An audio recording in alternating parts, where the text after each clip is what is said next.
When the doctor said I had only 3 days left, my husband squeezed my hand, smiled and whispered, "Finally. Just 3 more days in your house, and your money will be mine." Finally, only 3 days. Your house and your money are mine now. My husband, Paul, smiled, his eyes glinting with a cold triumph as he delivered my death sentence. He thought I was unconscious, unaware that I just heard the doctor give me 72 hours to live. He thought he'd won. He didn't know I was already wide awake, and my rage was just beginning to burn. My name is Evelyn Vance. For 49 years I built an empire. Now I had 3 days to orchestrate its downfall, and the only person I could trust was the cleaning lady. Evelyn Vance opened her eyes, or rather, narrowed them to a thin slit, and knew instantly that something had changed. The change wasn't in her hospital room, a suite outfitted with the kind of luxury she herself had approved for the VIP wing of her clinic empire. It was in the air she breathed, heavy yet fleeting, like the haze over a hidden marsh. It was in the muffled, cautious movements of the staff, who now acted faster, quieter, and with a strange, suppressed sympathy. But most of all, it was in the way Chief of Staff, Dr. Marcus Hayes, spoke to Paul Garrett just outside her door. Evelyn's own medical knowledge, acquired through running her hospital empire, told her there was no hope left. That was the change. The facade of medical possibility had finally fallen. She closed her eyelids, an old business negotiation trick she'd used for decades when she wanted to hear what was being said while others believed her distracted or oblivious. The sedatives they claimed to administer numbed her body, but not her mind, which now functioned with the diamond-like clarity of something about to shatter. "Paul Garrett," Dr. Hayes said, his voice sounding tired and guarded. He was an excellent doctor, but he usually saw Evelyn not as a patient, but as his owner. Now he sounded human, almost broken. "I have to be honest, Evelyn's condition is critical. The liver failure is progressing despite everything we've tried. Her organs are failing one by one. We're doing everything possible. Maximum 3 days, maybe less. I am so sorry." Silence. A silence that roared in Evelyn's ears. It was the silence of a death sentence signed by the biology of her own body, but delivered by another hand. Evelyn felt her heart still beating, a furious, defiant drum. 3 days. It meant the doctors were finally admitting what she'd been feeling since last week. Her body was failing. 49 years old.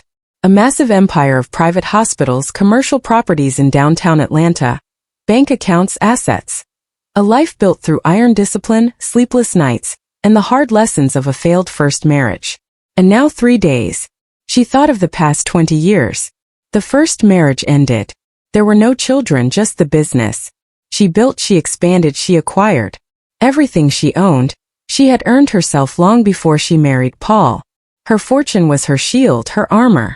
But at 46, she had suddenly realized the house was empty, and the evening seemed endless. Paul Garrett had stepped into that void. A good-looking man, 10 years her junior, attentive, charming. He worked as an administrator at one of her hospitals. When he first asked her out to dinner, Evelyn felt like a young girl. He had reignited the light in her. She had needed that warmth so desperately that she hadn't wanted to see the cold shadows in his eyes. The door opened. Evelyn didn't stir. Paul walked in. She caught the scent of his expensive cologne, the one she'd given him for his birthday, a scent that now smelled sickeningly sweet. He sat on the edge of the bed and took her hand. His fingers were warm and well manicured. Evelyn's breathing grew shallow. She felt every muscle in her body tense internally, while outwardly she simulated the perfect relaxation of a sedated patient. He believed she was unconscious due to the strong medication. The nurses had told him so this morning. What happened next? Evelyn would remember until her last breath. Paul squeezed her palm, stroked her wrist with his thumb, and whispered almost tenderly, yet with an icy hardness underneath. "Finally, I've waited for this for so long. 3 years of waiting, 3 years of patience, waking up every morning to look at that cold, busy face, holding this hand, touching this body whose only worth was the money it controlled." Evelyn tensed inside. But her body did not betray her. She lay there, a stony image of calm, while a storm of horror and rage raged within her. "Your house, your millions," Paul continued. And there was an emphasis in his voice she had never heard before. It wasn't love, not care, not even neutral respect. It was pure, unfiltered scorn and triumph. It all belongs to me now. 3 whole years. For 3 years I've played a role. Listening to your moral lectures about business and responsibility, smiling at your friends, lying in bed with you. 3 years of contempt, hidden behind expensive cologne and purchased attention. Do you know how much I hated you, Evelyn? Your arrogance, your know-it-all attitude. You thought you bought me, didn't you? A young, handsome man for your empty life. But I had a much better plan. Paul laughed softly, an ugly, grating sound. He leaned closer, and Evelyn smelled the slight hint of alcohol he often drank in the mornings, a sign of his internal emptiness. And now it's finally over. The tea was a masterpiece. A minimal dose every day. So subtle, so slow. They blamed it on stress, on overwork, on your age. A perfectly executed plan, Evelyn. No one will ever find out. You will die, and I will inherit everything you worked so hard for. He stood up, released her fingers, almost impatient now that the mask had fallen, adjusted the blanket with feigned concern and walked out. Evelyn heard him talk to someone, probably the nurse in the hallway, telling her to take good care of his wife, that he would be back soon. His voice sounded compassionate and distraught. The perfect performance until the last second. When the door closed, Evelyn opened her eyes.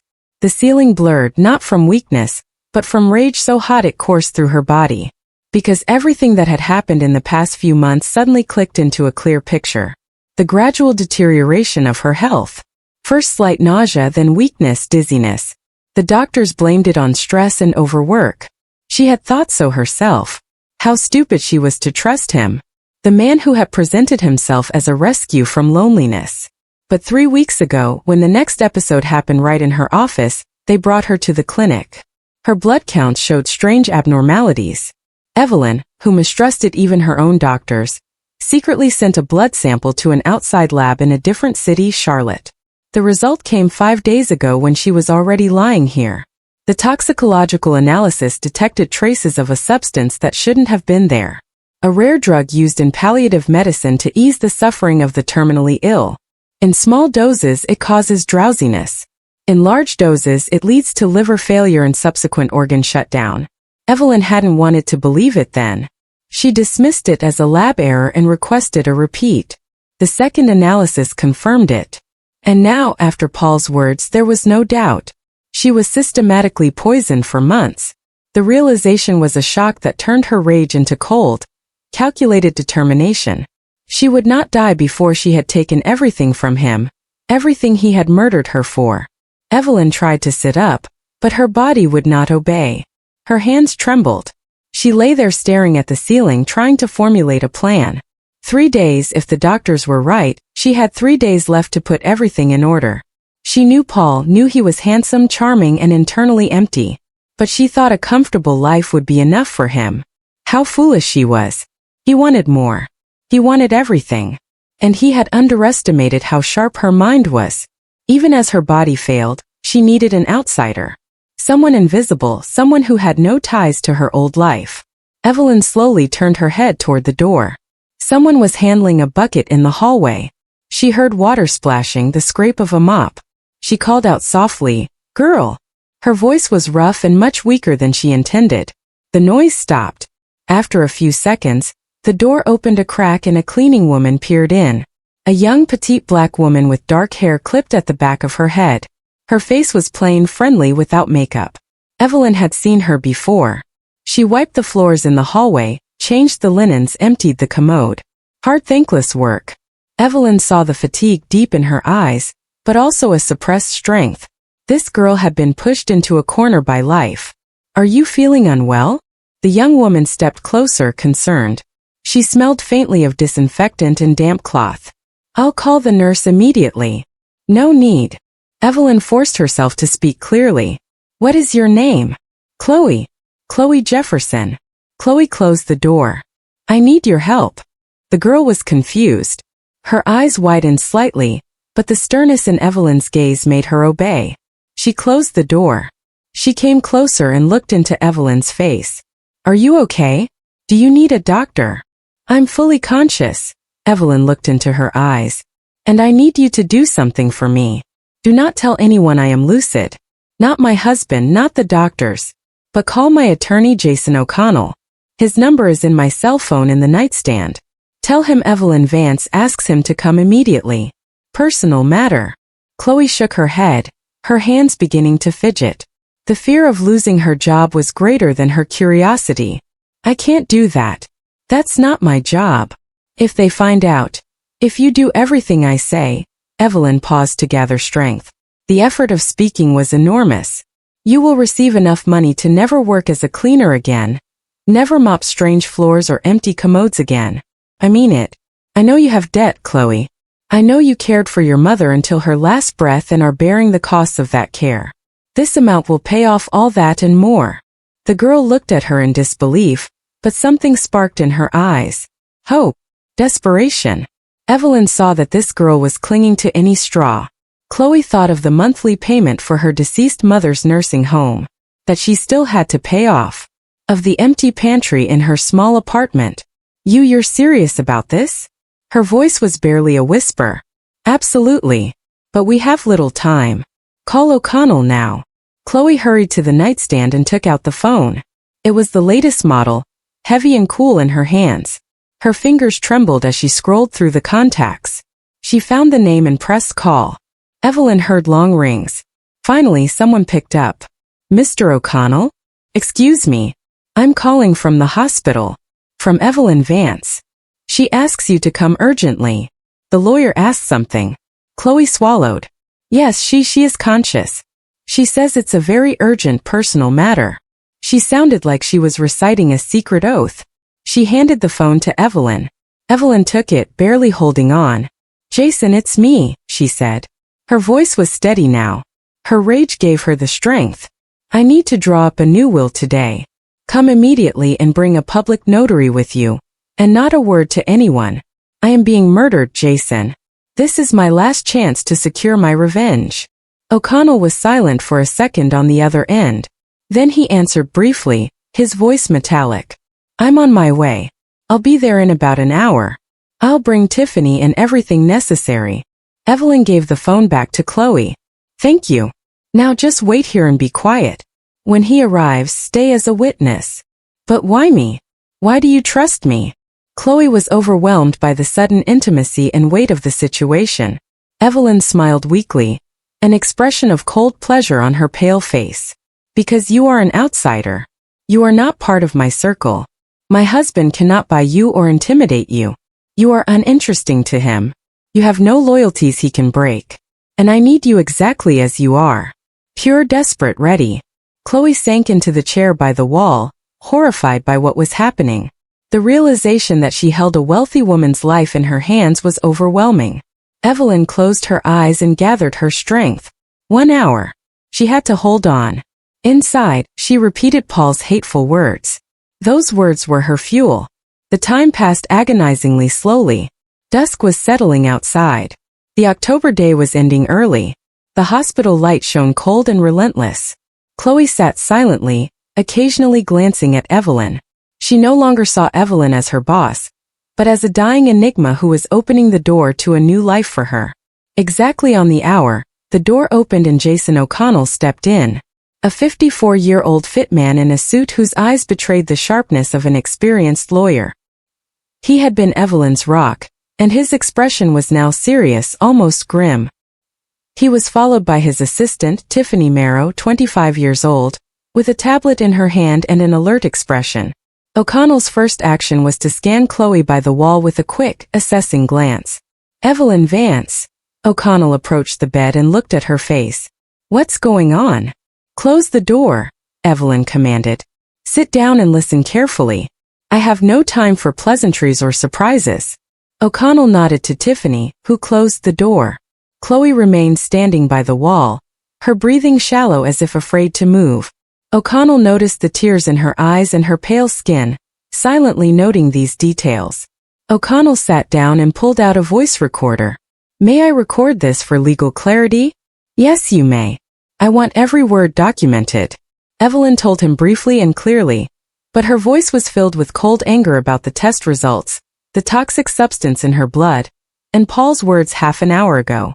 She spoke of Paul's triumphant look, of the moment she realized she wasn't sick, but being murdered. O'Connell listened without interrupting, but his face grew harder and harder. The news of the poisoning didn't completely surprise him, but Paul's open display of triumph did. Do you have the analysis reports in your safe at home? Yes, the code is my mother's birthday. Get them and make copies. That is the evidence against him. That is the basis for a criminal case, O'Connell said slowly, his voice deep. But first, we must secure your will or the entire estate will fall to your husband by law. Legal logic must precede human revenge. That is exactly why I called you. I want to leave everything to this young woman. Evelyn indicated Chloe with a weak movement of her head. Chloe Jefferson. And she will pay you generously for your services. We will include that in the will as well. O'Connell turned and scrutinized the cleaning woman. Chloe was deathly pale but nodded in agreement. The thought of becoming a multimillionaire was too abstract, but the idea of denying Paul the inheritance began to produce a cold satisfaction in her. But why her? O'Connell's question was professional, but also personal. Because she is here. Because I trust her. And because I have no time for doubts. My entire estate is premarital property. I have no children. It is mine and I can dispose of it as I wish. Draw up the will so that Paul cannot contest it. Secure it against every legal attack. O'Connell nodded, his thoughts racing. We need a notary and a doctor to confirm your capacity to execute the will at the moment of signing. Without that, the will is vulnerable. Organize it today. Immediately. I need an independent witness who gives Garrett no grounds for attack. All right, Tiffany. Call the on-call public notary and find an independent neurologist or psychiatrist from another hospital. They must come immediately. Ensure this doctor has no contact with Hayes. Tiffany went out and took out her phone. O'Connell turned to Chloe. His gaze was insistent. Ma'am, do you understand what is happening? Chloe nodded uncertainly. Not entirely. It's terrifying. You will inherit the entire estate of Evelyn Vance, the house, the hospital's properties, accounts. You will be a very rich woman, but you will also become a target for her husband. He will try to contest the will. Perhaps he will try to intimidate you or bribe you or worse. We are talking about a murderer here. Are you ready for that? Chloe was silent. She took a deep breath, feeling the pounding in her temples. The possibility of never being hungry again was a powerful incentive. Do I have to be? Yes, because we will do everything right legally, but psychologically it will be a war. He will not leave you alone. You must be steadfast, Chloe, Evelyn interjected, her voice now very weak. Chloe, I am not asking you to be a saint. Once you have the money, do what you want with it. But I ask you one thing. See this poisoning through to the end. So he goes to prison. So he doesn't kill anyone else and reward generously everyone who helps you. Do you promise me? The girl looked at Evelyn, tears in her eyes. It was the last request of a dying woman. I promise. I will seek justice for you. Half an hour later, the room gathered. The public notary, an older gentleman with a briefcase and seal, a psychiatrist from the neighboring hospital, a woman in her 50s, O'Connell, Tiffany, Chloe, and Evelyn herself. The atmosphere in the room was tense, solemn, and shadowed by the anticipation of death. The notary looked at Evelyn with respect, witnessing how she was using her last hours to stage an act of revenge. The psychiatrist conducted a quick but thorough examination, asking questions. What day is it? Where are you? What is the name of the President of the United States? Evelyn answered clearly. The doctor noted on the form after checking Evelyn's pupils and evaluating her response. Patient is oriented in time, space, and to person. Consciousness is clear. Legally capable to execute a will. Signature stamp. The final legal hurdle was cleared. The notary opened his laptop and began typing the text of the will. He read it aloud. I, Evelyn Vance, of sound mind and memory, bequeath my entire estate, as it belongs to me on the day of my death, to Chloe Jefferson. He looked up. Miss Vance, are you aware that you are disinheriting your husband? Yes, I am aware. That is my express wish. Why are you acting of your own free will? Without coercion? Yes, I confirm. Evelyn's eyes fixed on the notary, dispelling any doubt about her resolve. The notary nodded and printed the form with a portable mini printer. O'Connell filmed the entire process with his cell phone camera. Evelyn signed with a trembling hand. The notary affixed his seal and attested to it. The witnesses were Tiffany and a nurse from a nearby department whom O'Connell had brought in at the last minute to prevent any challenge. When everything was over, the notary placed the document in an envelope. I will deposit it in the notary's office. Tomorrow morning I will make certified copies. Everything is legal. There is no longer any legal point of attack. Evelyn nodded. Her strength was rapidly failing now. O'Connell leaned forward. Miss Vance, I will take care of the toxicology. I will request all analyses and engage the district attorney's office. Paul will be held accountable. Thank you, she whispered. The word was a breath of air, but it carried the weight of a mission accomplished. Everyone left. Only Chloe remained. She stood by the bed, not knowing what to say. Her mouth was dry. Go home, Evelyn said tiredly. We'll see each other tomorrow maybe. And remember what you promised. Chloe nodded and went out. Evelyn remained alone. She stared into the darkness outside the window and thought, 3 days, maybe less.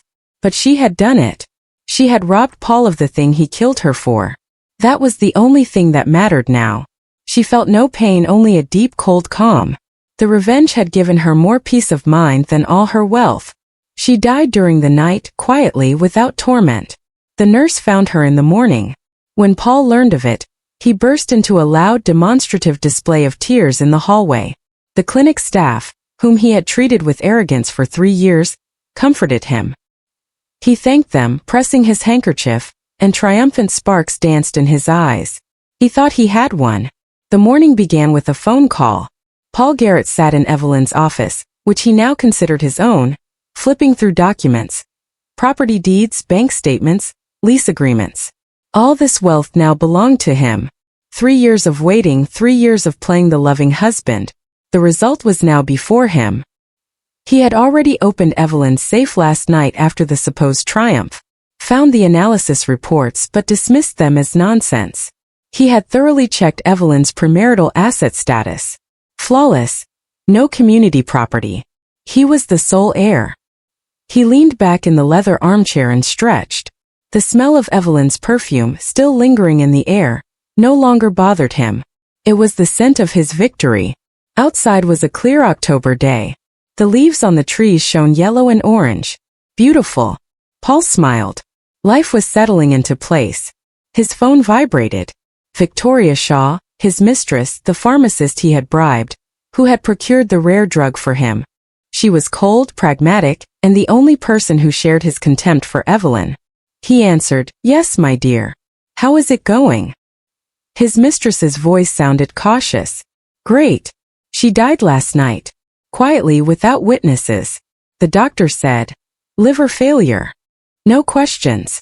Everything is safe." "Absolutely. I calculated everything. The dose was minimal. Spread over months. The drug breaks down quickly. There are hardly any traces left. Even if someone checks, they won't find anything. I'm a genius, Victoria. Who looks for murder when someone dies of organ failure at 49? Victoria was silent. She wasn't as certain of victory as he was. And the will? What will? She didn't draw one up. I checked. The entire estate is from before the marriage. No children, so I inherit as the husband. The law is on my side. He radiated self-satisfaction. I hope you're right, Paul. Don't wait too long. Take care of the formalities and then let's disappear. Vivy, don't be nervous. In 6 months I'll have everything sorted. Sell the hospitals and properties and we'll move away anywhere you want. Overseas. The money is enough for several lifetimes. We'll open a clinic in the Caribbean, but just for ourselves, Victoria's sighed. Good. Just be careful. Take it slow. Play the mourner. People need to believe you are devastated. I am a professional, Paul sneered. Don't lecture me. I played the role of my life for 3 years. He hung up and went to the cabinet where Evelyn kept her collected cognac. He poured himself a glass, sipped it. Excellent. Everything in this house was excellent, and now it belonged to him. He felt like a king who had reclaimed his throne. There was a hard knock at the door. The housekeeper, An older woman with red eyes entered. She had served Evelyn for 20 years and always looked at Paul with suspicion. "Mr. Garrett, the attorney is here for you. Jason O'Connell." "He's not alone." Paul frowned. O'Connell. That man had always been too smart and too observant. Evelyn had entrusted him with all legal matters. What did he want? Was he coming to settle his fees? "Let him in." O'Connell appeared in the office, elegantly dressed in a suit and with a serious face. His gaze was hard and judgmental. He didn't offer his hand in greeting, just nodded. "Mr. Garrett, my condolences." "Thank you." Paul put on a grieving grimace. "This is a tragedy. I am devastated." He gestured to the cognac. "Would you like a drink to calm your nerves?" "No, thank you. I need to discuss some legal matters with you." "It cannot wait." "I'm listening." "Please have a seat." O'Connell sat down without being asked and pulled out a file. The file looked thin, but its contents already seemed ominous to Paul. Evelyn Vance left a will. Paul tensed up. Really? He had checked the safe. Had Evelyn outwitted him? A cold wave crawled up his spine. When did she manage that? That's impossible. She was unconscious. The entire estate that belonged to her at the time of her death has been bequeathed to another person. A pause. Paul needed a moment to grasp the meaning. The air in the room seemed to freeze. The realization hit him like a sledgehammer. He had killed for nothing. "You mean I am not the heir according to the will?" His voice was suddenly thin. Miss Vance disposed of her property differently. It was her legal right. Paul jumped up. His facade of grief crumbled in an instant. "That's impossible. She was in a coma. When did she manage that?" He almost screamed. Anger distorted his handsome face. O'Connell looked at him coldly. His calm was in stark contrast to Paul's panic. The will was drawn up one day before her death in the presence of a public notary, a psychiatric doctor who confirmed her legal capacity, and 2 witnesses. "Everything is absolutely lawful. We took every legal precaution you can imagine." "To whom?" Paul asked. He felt his back turn cold. "To whom did she leave it?" "My cousin. A foundation that will be announced tomorrow at 10 o'clock at the notary's office. Your attendance is mandatory." O'Connell's eyes briefly sparkled. "I will contest it." Paul slammed his fist onto the polished mahogany desk. The cognac glass rattled. She was not of sound mind. She was sick. This is a farce. On the contrary, O'Connell placed the psychiatric evaluation on the table. "Here is the report from the psychiatrist who conducted the assessment immediately before the will was signed. Conclusion: legally capable, consciousness clear, free will. A video recording of the process also exists. The notary personally recorded her will. Everything is impeccably drawn up." Paul felt the ground sinking beneath his feet. His face was ashen. "And what about me?" The notary patiently explained the obvious. "Your wife's assets were acquired before the marriage. Therefore, they are not community property. As the surviving spouse, you are only entitled to your share of the property acquired together. That is what you bought or earned during the 3 years of marriage. The house, the hospitals, the commercial properties, the accounts, all of that belonged to Miss Vance before the marriage. By the will, these assets transferred to Miss Jefferson." "You mean I get nothing?" Paul's voice was a whimper. "You have your salary from the 3 years, your personal savings, the car registered in your name. That is your share of the jointly acquired property. Miss Vance ensured you are absolutely destitute." Paul was silent. His head was buzzing. 3 years. For 3 years he had poisoned her, pretended, been patient. For what? So some damn cleaning woman could get the millions. The revenge was perfect. "Where is she?" he asked quietly. Dangerously quiet. "Miss Jefferson has accepted the inheritance through her representative," the notary replied. "Her whereabouts do not need to be disclosed to you. I want to talk to her. I will make her an offer she cannot refuse." "That is impossible," O'Connell interjected. "My client does not wish any contact with you. You are considered the murderer of your wife and a threat to Miss Jefferson. I will contest the will. I will sue. That is your right. But I warn you, we have every reason to believe the contest will be unsuccessful. The will is legally flawless. The testatrix's intent is clearly expressed. The medical documents confirm legal capacity. There is no basis to invalidate the will. You are only wasting your own money on lawyers. Paul stood up swaying. Victoria supported him. They left the notary's office in silence. On the street, Paul stopped and turned to Victoria. His eyes burned with untamed hatred. Everything has collapsed, he whispered. Not everything. Victoria looked at him sharply. She wasn't ready to give up her own part in the betrayal. We find this girl, force her to reject it, intimidate, bribe, whatever. The main thing is to act quickly. O'Connell has hidden her somewhere. We will find her. I have contacts, people who know how to search. Give me a couple of days. We will take back what is ours. Paul nodded. Hatred simmered in his chest. Evelyn had outsmarted him. Even in death, her revenge had succeeded. But he wouldn't give up. Not after everything he had invested. His only drive now was the destruction of Chloe. Meanwhile, a meeting was taking place in O'Connell's office. Jason O'Connell sat across from Tiffany Marrow and the private investigator, Detective Roy Singleton. A former police officer. A sturdy man of 42 with streaks of gray in his hair. Singleton had a reputation for being relentless and discreet. The situation is as follows, O'Connell began. Chloe Jefferson is safe. She has moved to a neighboring region, Charlotte, rented a room, and taken a temporary job. But Garrett will look for her. He won't stop. He is dangerous and desperate. What can he do? Tiffany asked. Intimidate, bribe, force her to renounce the inheritance. In the extreme case, if she refuses, physically eliminate her. We are dealing with someone who systematically poisoned his wife. He is capable of anything. We must not only protect Chloe, but also neutralize him legally. Singleton nodded. He had studied Evelyn Vance's case files and was impressed by her foresight and intelligence. I will check all the hospital surveillance cameras. I will trace who had contact with Miss Vance in the last months. I will check the pharmacies for what Garrett purchased, what medications if he poisoned her. Traces remain. There are always traces. Good. Another point. We need the criminal prosecution. Without it, Garrett remains free and will continue to hunt Chloe. I have already prepared the complaint for the district attorney. I am enclosing the toxicological reports that Evelyn Vance commissioned.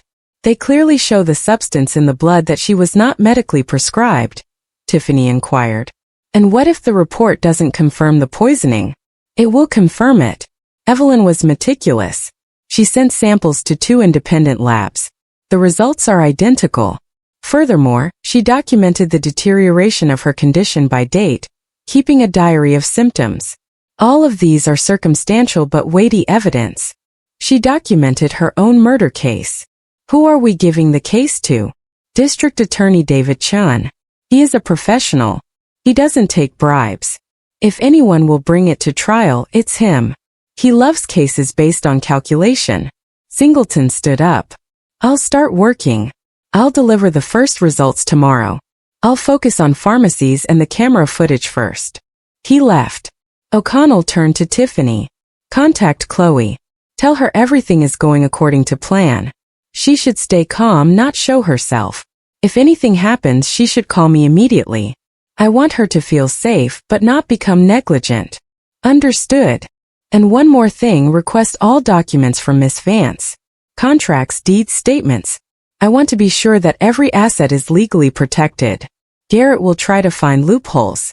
We close them in advance. Evelyn's will must be untouchable. Tiffany nodded and went out. O'Connell remained alone. He opened the safe, took out a copy of the will, and read it again. Everything was right. Every word, every comma. Evelyn Vance was a smart woman. Even in death, she had thought of every detail. He remembered their last conversation in the hospital room. How calmly she looked at him without fear. Jason, I know I'm dying, but I want him to get nothing. Not a single cent. He must understand that he killed me for nothing. His triumph must become his greatest defeat. Miss Vance, are you sure you want to give everything to Miss Jefferson? You barely know her. I know her. That's enough. She is honest. She works for a pittance, rents a room, pays off the loan for her deceased mother's treatment. You can't buy people like that. You can entrust revenge to people like that. Revenge? Yes, I want Paul to go to prison to be convicted of my murder. And Chloe is a witness. She saw him enter the room. She heard what I said afterward. She will help the investigation. She promised me she will be my hand to execute justice. O'Connell had nodded then. And now he was fulfilling the promise he had made to a dying client. He locked the will back in the safe and picked up the phone. He dialed District Attorney Chen's number. Mr. Chen? O'Connell, I have material for you. Possible premeditated murder by systematic poisoning. I am sending you the documents. The case is complicated but promising. The evidence is unusually strong. Chen was silent on the other end. Send it. I'll look it over. Thank you. I'll await the documents. O'Connell hung up. Now all that remained was waiting. Waiting for the wheels of justice to begin grinding slowly, but inevitably. Meanwhile, Chloe Jefferson sat in her small rental room in Charlotte on an old sofa looking out the window. A fine autumn rain was drizzling outside. The drops ran down the glass and merged into winding rivulets. She still couldn't believe it. Everything seemed like a dream. 2 days ago, she was mopping floors in a hospital hallway, earning a small wage, counting pennies until the next payday. And today her lawyer O'Connell had informed her that she was the heir to a massive fortune. Chloe was not happy. She was afraid. The enormous sum felt not like a gift, but like an undeserved burden, a magnet for evil. She knew Evelyn's husband wouldn't leave her alone. He would come. He would search. And what then? Her phone vibrated. Tiffany Marrow. Miss Jefferson. How are you doing? Pretty good. I'm at home. It's quiet here. Excellent. Don't go out unnecessarily. Garrett has already begun searching. We are monitoring his activities. He doesn't know where you are yet, but be careful. Stay in the shadows. All right, I understand. One more thing. Soon the district attorney will want to call you for a statement about what you saw in the hospital. What Miss Vance said. Be ready. Your testimony is crucial. I'm ready. Promised her. I'm not afraid of testifying. Just of him. Very good. Hang in there. Chloe hung up. She remembered Evelyn Vance's face. Pale but with a clear, firm gaze. She remembered her last words. See this poisoning through to the end. So he goes to prison. She would see it through. Whatever happened. Because Evelyn had given her a chance. The chance for a different life. And Chloe wouldn't disappoint her. The revenge wasn't hers, but the justice she owed Evelyn was her new purpose in life. Dusk was breaking outside. Somewhere in another city, Paul Garrett was gathering information, making plans, preparing to strike. And here in the quiet room the girl who was nobody yesterday, was preparing for her defense. The game had begun, and the stakes were too high to lose.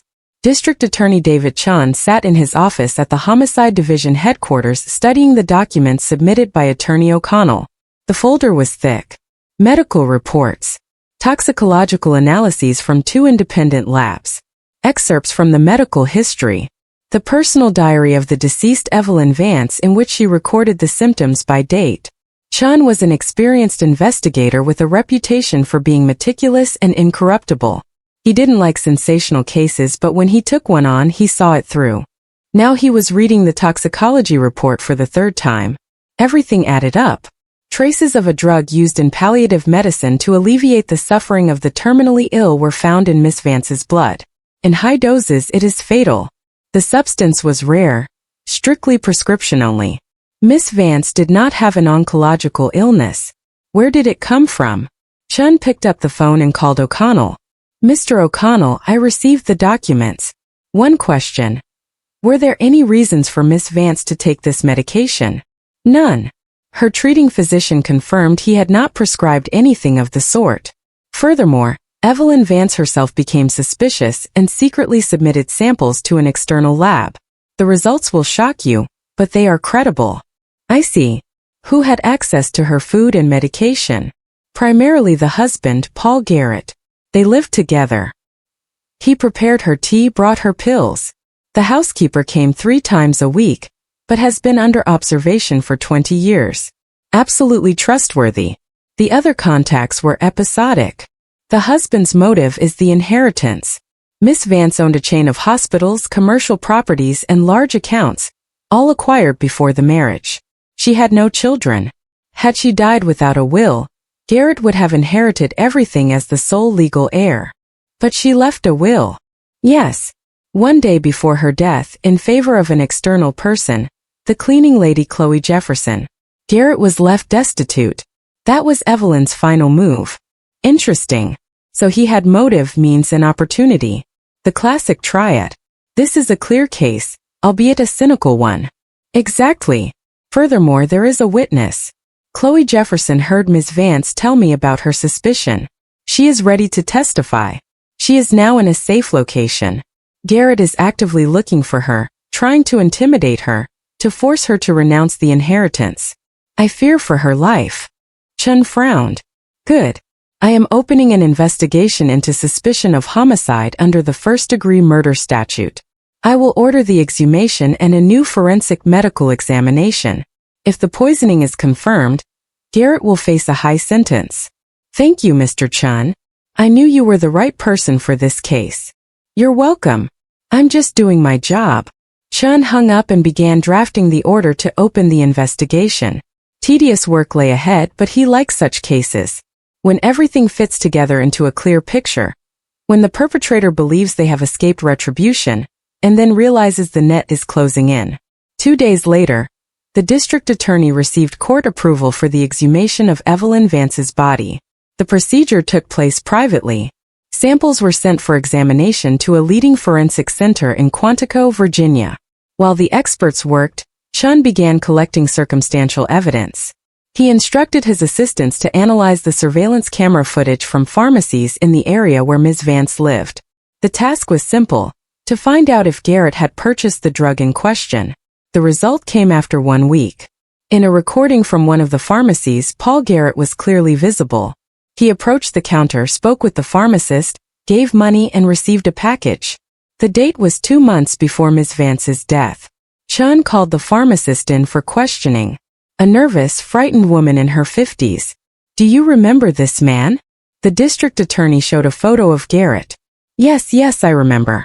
He came several times. He bought the palliative therapy medication. He said his mother had cancer. The doctors had allowed him to administer it at home so she wouldn't suffer. The pharmacist lowered her gaze. The lie was clearly painful for her. Did you have a prescription? The pharmacist turned pale.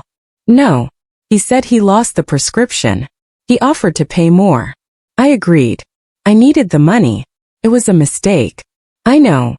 How often did he buy it? 4 or 5 times. I don't know exactly. Chun nodded.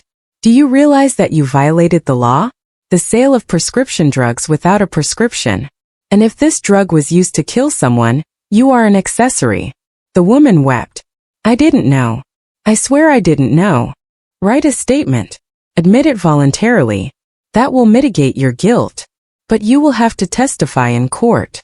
She nodded, wiping away her tears. Chun dictated the protocol to her. Another thread leading to Garrett was documented. Simultaneously, private investigator Roy Singleton conducted his own investigation. He requested all surveillance camera footage from the hospital where Miss Vance was admitted. He examined who went into her room when and for how long. Paul Garrett was regularly seen bringing fruit and flowers, sitting by the bed. On the cameras he looked like a model husband. But one day Singleton noticed a detail. Garrett entered the room with the thermos. He stayed for 10 minutes. He left without the thermos. An hour later the nurse came to collect the dishes. The thermos was empty. Singleton requested the medical records. On that day, Miss Vance's condition had deteriorated rapidly.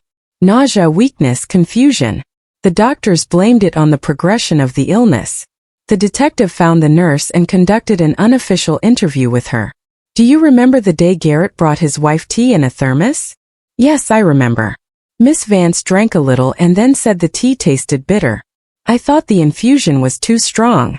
And what did Garrett say? Nothing. He smiled and said she had always been picky. He seemed unperturbed. Singleton noted the statement. Another building block for the indictment. It showed the perpetrator's method and cold-bloodedness. In parallel, he tracked Garrett's actions after the will was announced. Paul had hired people, 2 strong men from a private security company. They scoured the city, questioning Chloe's former colleagues, neighbors, acquaintances. They were desperately searching for her whereabouts. Singleton reported to O'Connell. Garrett has become active. His men have already found out that Chloe rented a room on the outskirts of the city. They questioned the landlady. She said the girl moved out a week ago and didn't leave a new address. They will find her sooner or later. We must act before they do. Yes, they have the resources. We must preempt them. I suggest arranging a meeting between Chloe and Garrett's people under our control. We record the attempt at coercion and intimidation. That will be the basis for another criminal case. Coercion to execute a transaction. Threats. We use his greed as a trap. O'Connell thought about it. Risky but a viable option. I'll talk to Chloe. She must understand the risk. He contacted Chloe Jefferson and explained the plan. The girl did not agree immediately. She was afraid. She trembled on the phone. I can't do this, Mr. O'Connell. He's a killer. He wants to kill me. But O'Connell convinced her. Chloe, they will find you anyway. It is better that it happens on our terms, and he will be convinced that you agree to hand over the estate to him. We will be nearby. The police will be nearby. Nothing will happen to you.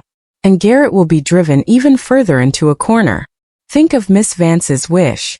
Fine, she said quietly. I'll do it for Evelyn. Singleton arranged an information leak. Through an acquaintance at the security company, he passed on a hint to Garrett's men that Chloe was working in a small private lab in the neighboring city of Charlotte. The information reached Paul 2 days later. He was overjoyed to finally have a clear lead. He immediately drove there with Victoria Shaw and 2 bodyguards. The plan was simple. Find the girl, intimidate her. Force her to sign the renunciation of inheritance. If she refused, exert stronger pressure.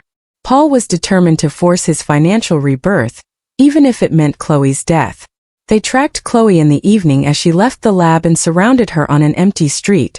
The air was cold and damp. It got dark early. Paul stepped forward and smiled, but it was a smile like a blade. Chloe Jefferson. Finally, we need to talk. Listen carefully. The girl backed away. Paul continued without raising his voice, which made him all the more menacing. You got something that rightfully belongs to me. Evelyn was my wife. I took care of her for 3 years, and you are just a random girl who is in the right place at the right time. Do you think that's fair? Chloe remained silent. She held Evelyn's wish firmly in her heart. Paul pulled papers from his pocket. Here is the renunciation of inheritance. You sign and I will give you $300,000. That's enough to pay off your debts and start a new life. You refuse. He nodded to the bodyguards. You will regret it immediately. I won't sign. Chloe gasped. Her knees were shaking, but her voice was clear. Paul frowned. Victoria stepped closer and spoke sweetly, but with a cold look. Sweetie, you don't understand who you're messing with. Paul is not one to give up. If you don't sign voluntarily, he will force you painfully. Think of yourself, your health. The money is not worth it. I said no. I made a promise to the dead, and I'm keeping it. One of the bodyguards moved forward, but at that moment Singleton came around the corner. Behind him were 2 uniformed police officers. Halt! Police! Hands up! Paul froze. Victoria went pale. The bodyguards looked around confusedly. Singleton went to Chloe. Are you okay? Are you alive? Yes, she croaked. The pain was real, but the relief was overwhelming. Well done. Hold on. An ambulance is on the way. You made him reveal himself. Paul was led out of the hangar and put into the police car. He looked at Chloe with pure hatred. She stood there leaning on Singleton and felt for the first time in a long time. Everything will be all right. Justice had triumphed. Singleton explained to her later in the hospital, after the doctors had tended to her wounds. We were monitoring Garrett's phone. When he left the city, we knew he was planning something. We contacted the local police and coordinated the measures. We got there in time. Thank you. Chloe held an ice pack to her split lip. If you hadn't been there, don't think about it. The most important thing is that you are alive. And Garrett is going behind bars for a long time now. Attempted murder, kidnapping, threats, plus the main case, the murder of Ms. Vance. He faces 20 years. Chloe nodded. The pain gradually subsided. She closed her eyes and remembered Evelyn Vance's face. The promise she had made her. She had kept it. The next day, District Attorney Chung questioned Paul Garrett. He sat in the detention cell, unshaven, with an extinguished look. He no longer looked like the charming young man of the past, but like a broken, greedy fool.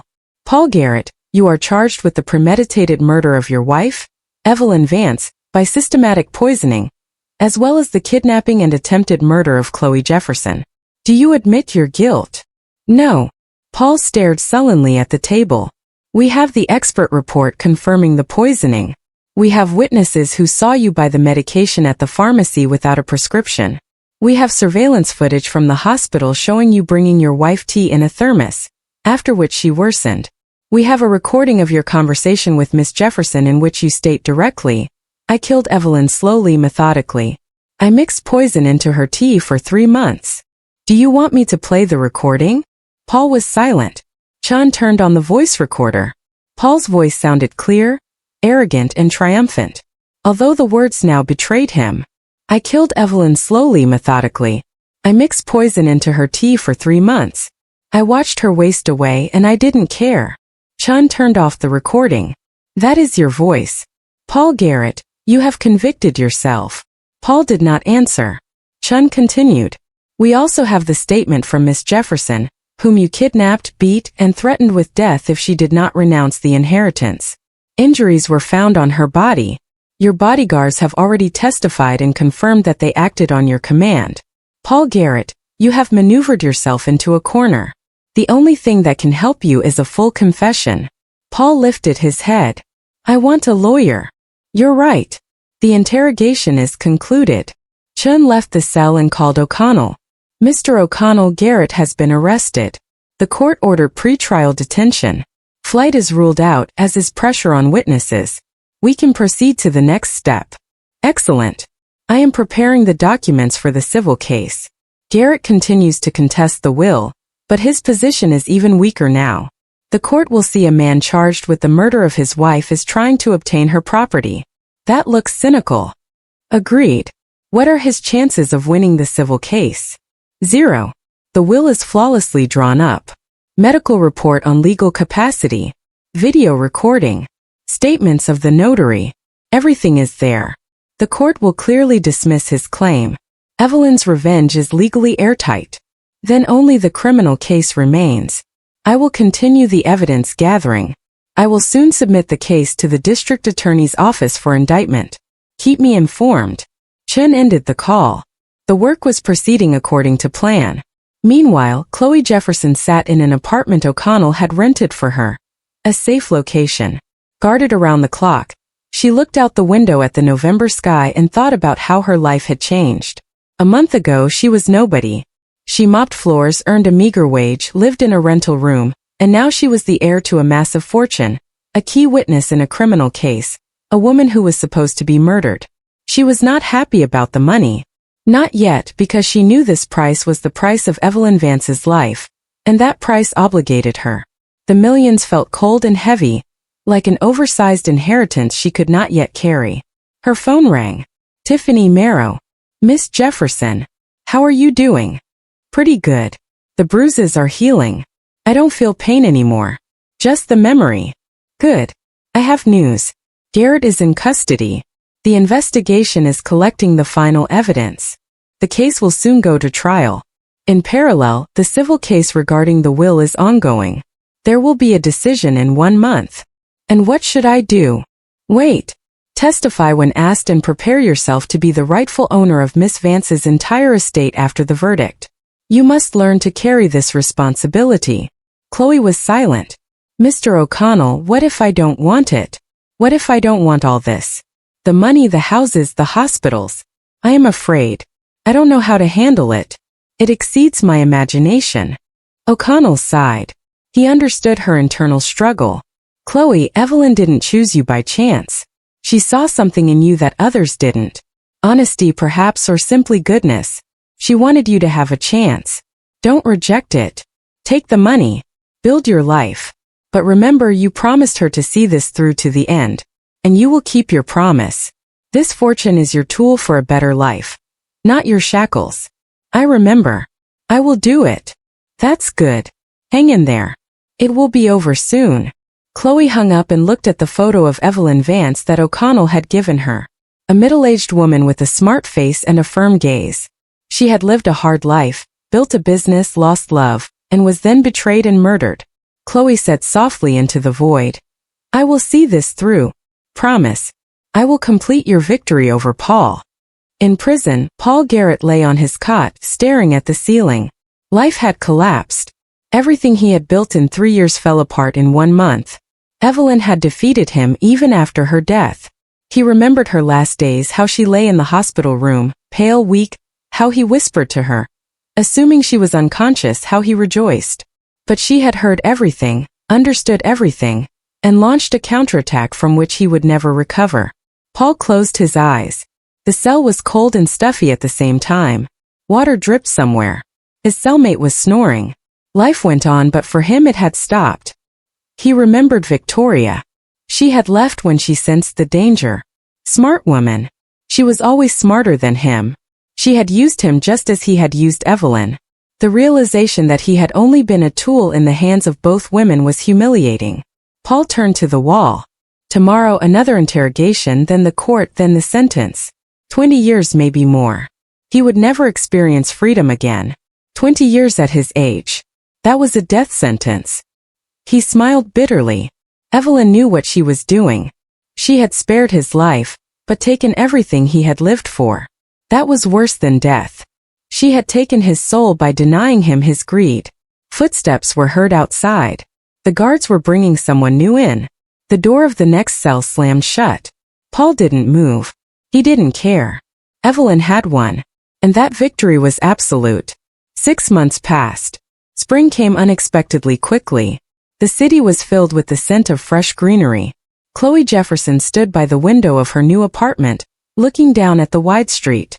The apartment was spacious, bright, with high ceilings. Her apartment, bought with Evelyn's money. Much had changed in these months. The investigation was concluded. The case of Paul Garrett was handed to the court. In parallel, the civil case regarding the will was finished. The court had declared Evelyn Vance's will lawful and justified and dismissed Garrett's challenge. Chloe was officially the heir to the entire fortune. The house, the 3 private hospitals, the 2 shopping centers, the office spaces, and the bank accounts. The sum was enormous, about $40 million. Chloe hired executives for the hospitals and commissioned realtors to sell some of the properties. She didn't want to keep everything. It was too much. She sold the shopping centers and one of the office buildings. She kept the house and one of the hospitals that was functioning well and bringing in stable revenue. She invested the money from the sale in secure assets. She donated a part to a foundation for cancer patient support. She used another part to pay off all her debts, those of her mother and distant relatives. She paid O'Connell and his team a generous fee, more than they had asked for. Singleton, too. She gave District Attorney Chun an expensive watch. He couldn't accept money, but he accepted the gift. Thank you, Chun said, shaking her hand. Not everyone stands up to such pressure. You are a remarkable woman. You carried out the task of justice with flying colors. I only kept my promise. That was my duty. That is worth a lot. Chloe smiled. Chun left, and she remained alone in O'Connell's office. Jason O'Connell poured her a cup of tea and sat across from her. What now, Miss Jefferson? I don't know. I want to live in peace without fear, without persecution. I want to go to college to train as a psychologist. Now I have the opportunity. I want to understand what drives people, both greed and goodness. That is right. Evelyn would have wanted you to be happy, to rebuild your life. I will try. I owe her that. O'Connell nodded. If you need anything, reach out to me. I will always help. Thank you. She finished the tea, said goodbye, and walked out onto the street. The day was warm and sunny. The city lived its normal life. People rushed to work. Children played in the yards. Salespeople served customers in the stores. Chloe was now part of this normal world. No longer the invisible cleaning woman. Chloe got into a taxi and gave the address. Evelyn Vance's house, now her house, stood in a quiet neighborhood, surrounded by a garden. She went inside, walked through the rooms. Everything was clean and tidy. The housekeeper had retired, but came once a week to air out and clean. Chloe went upstairs to Evelyn's bedroom. The room was spacious and bright. A photo stood on the nightstand. Evelyn in her younger years, beautiful, self-assured. Chloe took the house keys from her pocket and placed them next to the photo on the nightstand. She said softly, "Miss Vance, I did everything you asked of me. Paul is convicted. He got 22 years. He won't poison anyone anymore. Won't deceive anyone anymore. Thank you for your trust, for the chance. I will try to be worthy of what you left me. This inheritance is my second chance." She stood there silently, then left the room, went downstairs to the living room, sat in the armchair by the fireplace and closed her eyes. It was over. Paul was behind bars. Victoria too. The inheritance was settled. The debts paid. Life was beginning anew. Chloe remembered the day in the hospital room when Evelyn had called her. She remembered her words.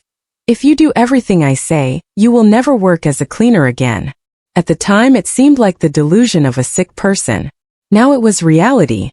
She opened her eyes and looked at the fireplace. Life had given her a chance. Evelyn had given her a chance, and she would not waste it. She would use this money to do good and fulfill herself. She kept the house but rarely lived there. Most of the time she was in the apartment downtown. The hospital was turning a profit. The executives worked honestly. Chloe monitored the finances but did not interfere with the operational management. She knew she still had a lot to learn. Chloe often thought of Paul. Had she forgiven him? No. But she also felt no hatred, only indifference. Paul was the past along with the life where she mopped floors and lived on the poverty line. In the autumn, Chloe enrolled in college for psychology. She wanted to study the depths of human nature, to understand how mistrust and greed could arise in a man like Paul. And at the same time, she returned to Evelyn's house. She walked through the rooms, stopping by the bedroom. She entered, sat on the edge of the bed and looked at the photo. "Miss Vance, a year has passed. I made it. I learned to live with this inheritance. Didn't waste it. Didn't go crazy with money. Paul is incarcerated, serving his sentence. Victoria too. Everything as you wanted. Thank you for your trust, for the chance. Your revenge was my rebirth." She stood up, left the room, and closed the door quietly and carefully. Life went on without revenge, without hatred, just life. And that was the best thing Chloe could do. Live with dignity and honesty in memory of the woman who had given her everything. Evelyn Vance had won, not through violence or malice, but through intelligence, calculation, and the belief in the existence of justice. Paul had paid for every dose of poison, for every lie, for every second he watched his wife die. And Chloe had been given a chance and she used that chance. Right. Thank you for watching. Take care. Good luck.